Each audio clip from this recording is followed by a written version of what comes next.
Ce chantier, mesdames, messieurs, c'est le plus gros chantier que la Dordogne a connu depuis au moins 50 ans, puisque ça représente plus de 500 millions d'euros de travaux. Et qui ont été financés, je le dis pour ne pas l'oublier, à hauteur de 20% par l'État. On est le département qui a le plus reçu d'aide de l'État sur ce chantier. L'État nous a versé 105 millions. Et les autres, les 80%, qui l'a financé, ben, ce sont les adhérents du syndicat Périgord numérique, à savoir le conseil départemental, la région, pour 60 à 66 millions chacun. Ça a été le SDE dans la première partie, et puis ce sont les communautés de communes. Et ensuite les banques, puisqu'on a réalisé des emprunts, et vous savez que notre modèle économique, il est simple sur le papier, il est plus difficile à réaliser, mais notre réseau est public, il appartient au syndicat, il appartient aux habitants de la Dordogne et de l'Aquitaine, et on le loue aux opérateurs. Et c'est le loyer des opérateurs qui nous permettra d'assurer sa continuité et de rembourser, les banques. Donc, premièrement, je remercie ceux qui ont réalisé de leurs mains et avec leur cerveau ce réseau. Je remercie aussi les entreprises, donc Axian, d'Arlavoie et Omonia, qui ont travaillé sur ce lot. Je veux remercier l'équipe du syndicat Périgord numérique, une équipe qui est dirigée par Jean-Philippe Sottoni, qui est là, et qui a démarré il y a 10 ans, petitement, avec des mises à disposition de l'agglo, de Périgueux et du département, et qui s'est étoffé au fil du temps.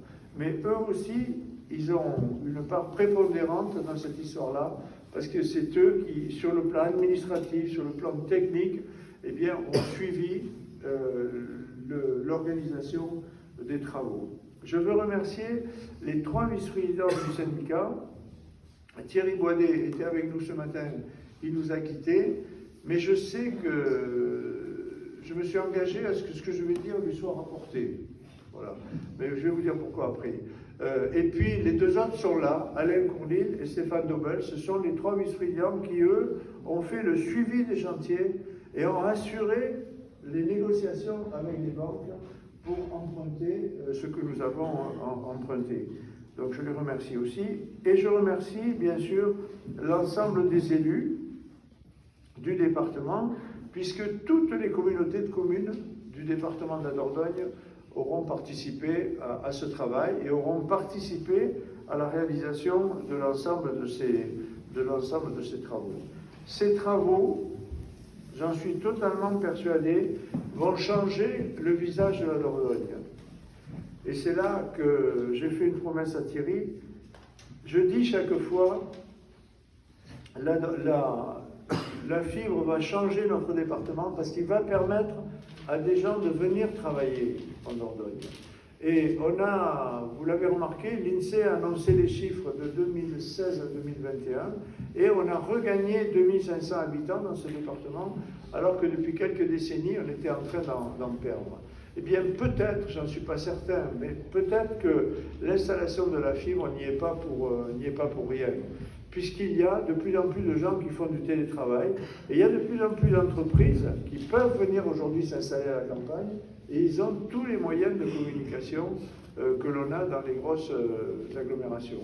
Et Thierry Baudet me reprend tout le temps et il dit « Oui, mais il faut que tu rajoutes, Germinal, que nous, on n'est pas comme les autres, on ne s'est pas mis au niveau des autres, on est maintenant au-dessus des autres. » Parce qu'en plus de la fibre, on a le foie gras, on a les truffes, on a les paysages, on a le canoë sur la Dordogne, on a la convivialité, la façon de vivre, etc. Et je crois que c'est vrai de dire ça. Et qu'il y a des gens qui ont envie de venir chez nous. Il y en a qui ont beaucoup qui ont envie de venir en vacances. On a battu un record en 2024. On a accueilli 6 millions de personnes dans notre département, sur le plan touristique. Mais il y en a beaucoup aussi qui ont envie de venir y vivre. Et pour nous, c'est très intéressant que notre population se renforce, que nos écoles, nos collèges puissent continuer à vivre, et puis qu'ils compensent le vieillissement de notre population. Parce qu'aujourd'hui, la Dordogne, si elle regagne des habitants, elle perd aussi des jeunes. Et en même temps, elle vieillit. On perd en ce moment, depuis 8 ans, on perd entre 400 et 500 élèves par an à la rentrée des classes dans les écoles maternelles et primaires de la Dordogne. Donc je suis persuadé qu'améliorer les communications, eh bien ça permettra à plus de jeunes de rester travailler dans ce pays et à des gens de venir y travailler. Alors vous me direz, il n'y a pas que la fibre. Il y a aussi la présence de l'autoroute qui a complètement transformé notre département. Certains étaient contre, je vous signale. Ils sont toujours contre. Hein. C'est toujours les mêmes qui sont contre qu'on fasse l'autoroute entre Castres et Toulouse. C'est toujours les mêmes qui sont contre qu'on fasse la déviation de Meynac. Je le dis. Si on les avait écoutés, je vous signale que l'autoroute A89 ne serait pas là, n'existerait pas. D'ailleurs, je pense qu'il n'y aurait pas les voies ferrées. Je pense que les châteaux non plus n'existeraient pas si on les avait écoutés. Donc je crois qu'aujourd'hui, il faut bien comprendre que le désenclavement du département, technologiquement, c'est la fibre qui l'amène. Et ensuite, il y a notre réseau routier, le réseau autoroutier et le train.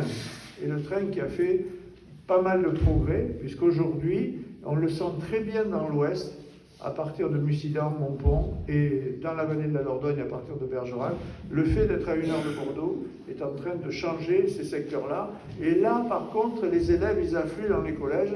À Véline, il a fallu créer 2 classes supplémentaires en 2023, et là, il a fallu installer 2 classes supplémentaires à la rentrée de 2024. Donc, vous voyez que cet outil de désenclavement, il est vraiment indispensable à la vie de tous les Périgourdins, et je suis persuadé qu'il portera ses fruits, et que la Dordogne sera une terre d'accueil comme elle l'a toujours été, mais qu'elle permettra aux jeunes de Dordogne qui font des études ailleurs, et que l'on perd à 90%, eh bien de revenir s'installer sur nos territoires, y gérer des entreprises, y gérer des activités, de façon à ce que la Dordogne reste vivante. Et l'avantage de la fibre, c'est que ce n'est pas un secteur qui est mis en avant de la Dordogne. Ce n'est pas un seul secteur.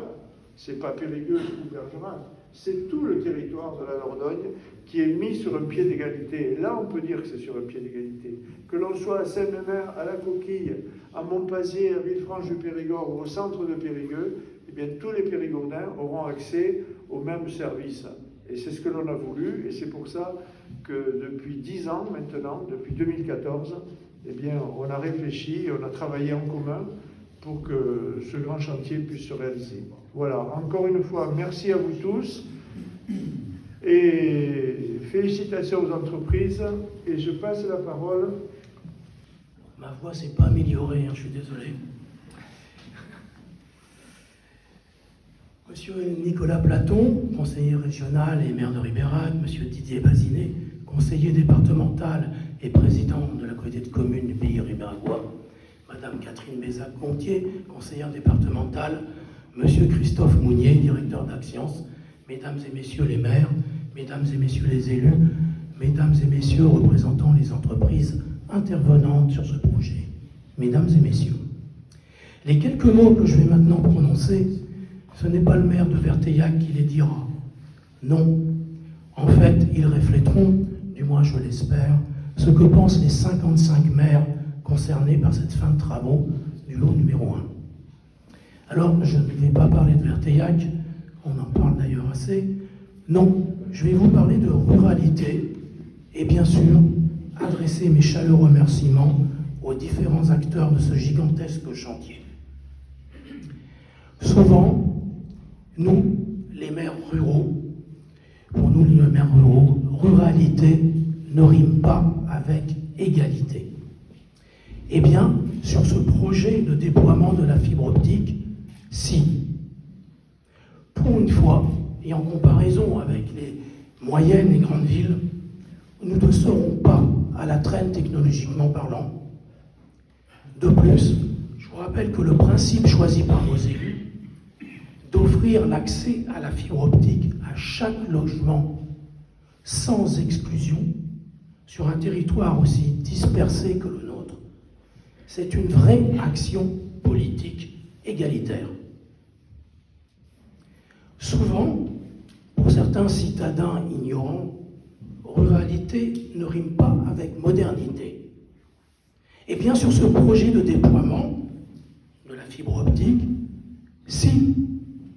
Et je parie que l'accès pour tous à cette technologie va non seulement attirer de nouveaux habitants, je rappelle que 80% des citadins rêvent d'habiter à la campagne, mais aussi nouveaux entrepreneurs. Car demain, chaque atelier, chaque bureau, chaque appartement, chaque maison, chaque hameau, chaque village aura la possibilité d'utiliser les services utilisant le très haut débit. Je souhaite maintenant remercier tous les partenaires associés à ce challenge réussi. D'abord, à nos partenaires institutionnels habituels, l'État, la région et le département, sans qui rien ne serait possible. Mais aussi à nos partenaires financiers, car sans eux, rien ne se ferait. Je remercie aussi tout particulièrement l'équipe du syndicat mixte Périgord Numérique pour leur travail et leur engagement exceptionnel dans ce projet de fibre optique, mais pas que. En effet, je tiens aussi à souligner leur remarquable implication à combler les besoins en couverture de réseau mobile de notre département, domaine d'intervention aussi important aux yeux de nos citoyens et de nos entreprises que l'arrivée de la fibre. Verteillac a d'ailleurs bénéficié de leur soutien sur notre projet de mât tubulaire 4G qui apporte enfin du réseau mobile pour tous à notre commune. Jean-Philippe, je compte sur toi pour passer à toute l'équipe du SMPN les sincères remerciements des 55 communes ici réunies. Mais surtout, je tiens à remercier du fond du cœur tous les acteurs industriels de ce projet de déploiement de la fibre. Merci aux ouvriers, aux conducteurs d'engins, aux techniciens, aux chefs de chantier, aux ingénieurs, bref, à toutes et à tous ceux qui ont concrètement œuvré à la bonne réalisation de ce chantier. C'est bien eux qui ont réalisé ce magnifique projet.